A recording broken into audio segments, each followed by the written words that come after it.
Bismillahirrahmanirrahim. Assalamualaikum warahmatullahi wabarakatuh. Waalaikumsalam warahmatullahi wabarakatuh. Alhamdulillah nggih saged kepanggih malih kita bertemu lagi di pertemuan kelompok bulanan nggih. Setiap bulan kita selalu melaksanakan pertemuan kelompok atau yang biasa disebut dengan FDS nggih, Family Development Session. Nah, bagaimana kabar ibu-ibu dan bapak-bapak sekalian di sini? Sehat, Bu? Sehat. Ya, alhamdulillah nggih, sehat. Alhamdulillah saya juga dalam keadaan sehat. Terima kasih atas kedatangan bapak-bapak ibu-ibu sekalian. Nah, untuk pertemuan hari ini kita akan membahas tentang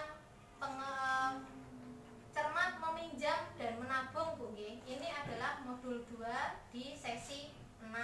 Nah, sebelum kita melanjutkan materi hari ini, mari kita berdoa dulu nggih, Bu nggih, sesuai dengan keyakinan ibu-ibu sekalian. Kita mulai, kita berdoa bersama-sama. Berdoa mulai. Terima kasih ibu-ibu. Nah, pertemuan dari yang kemarin itu masih ingat atau sudah lupa kira-kira untuk pertemuan yang kemarin? Masih ingat, Bu? Ingat, Bu. Apa? Ayo, coba siapa yang mau jawab dulu? Nang niku Bu, gali lubang tutup lubang niku. Oke, gali lubang tutup lubang.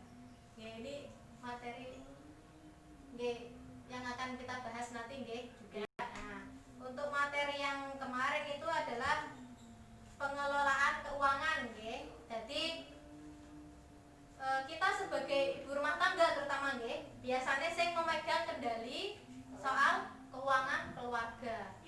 Mau dibelikan apa, mau dipakai untuk apa uangnya, itu ada di biasanya yang megang kendali itu adalah ibu-ibu, karena biasanya ibu-ibu yang lebih cermat dalam pengelolaan keuangan. Nah, kemarin itu sudah dijelaskan bahwa untuk pemenuhan kebutuhan kita harus bisa memilih antara mana yang kebutuhan, mana yang hanya keinginan. Jadi sebagai ibu rumah tangga, sebagai pengendali keuangan keluarga, kita harus tahu kira-kira saya kalau beli ini termasuk kebutuhan atau hanya keinginan saja. Ngeten nggih? Kalau kebutuhan itu apa tuh Bu Nelly? Nah, kebutuhan itu adalah hal yang memang harus kita penuhi. Kalau tidak kita penuhi, maka akan mempengaruhi kehidupan kita. Misal, makanan atau bahan pokok, atau di sini biasanya makanan pokok kita adalah beras. Kalau kita tidak beli beras, maka kita tidak bisa makan. Kalau kita tidak bisa makan, kita tidak bisa beraktivitas. Maka beras itu termasuk dalam kebutuhan. Beda lagi kalau misal kita ingin beli panci baru misal. Nah, panci baru ini kan kalau kita tidak membeli kan juga tidak mempengaruhi kehidupan karena kita masih punya panci yang lama. Nah, kecuali pancinya itu memang sudah dikerikiti tikus, misal sudah bocor, sudah apa. Nah, itu memang kita harus beli lagi, karena kalau tidak punya panci kita juga nanti tidak bisa masak, kan begitu nggih? Nah, untuk sesi ini Bu, kita akan membahas tentang cermat meminjam dan menabung. Nah, untuk sebelumnya itu ada permainan di sini Bu nggih. Permainannya namanya adalah permainan si kambing. Jadi nanti ibu-ibu berdiri melingkar. Nah, setiap angka yang ibu nanti berhitung jenengan nomor berapa. Nah, kalau nanti saya sebutkan nomor 2, berarti nanti ibu-ibu nomor 2 itu bilang B. Itu nggih? Nggih, Bu. Nah, monggo sekarang kita mulai saja permainannya nggih. Oke. Ini berarti kita hitung dari kanan nggih. Nah, saya nomor 1 nggih. 1 berarti 2, 3. nah, jadi pokoknya kalau saya bilang angka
besar pasak daripada Tiang. tiang. Bener, Bu. Ya.